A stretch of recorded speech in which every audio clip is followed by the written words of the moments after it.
Asifiwe. Amen. Unaitwa nani? Nehemia Musa. Hii ni Street Gospel. Yesu alizaliwa wapi? Bethlehem. Muujiza wa kwanza Yesu kufanya ulikuwa nini? Aligeuza maji yakawa divai. Wapi? Kana.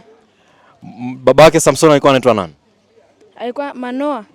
Na Samson aliwahi kupiga jeshi la watu wengi sana kwa kutumia silaha iliyotokana na mwili wa mnyama. Ilikuwa ni nini na watu wangapi? Ilikuwa ni taya. Taya ya mnyama gani?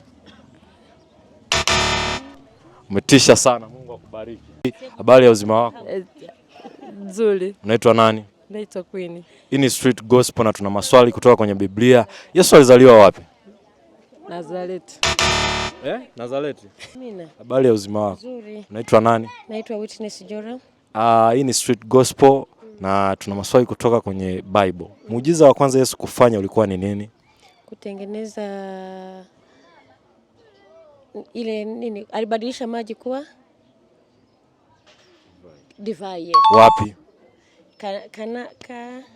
Kanani? No. Mungu akubariki sana.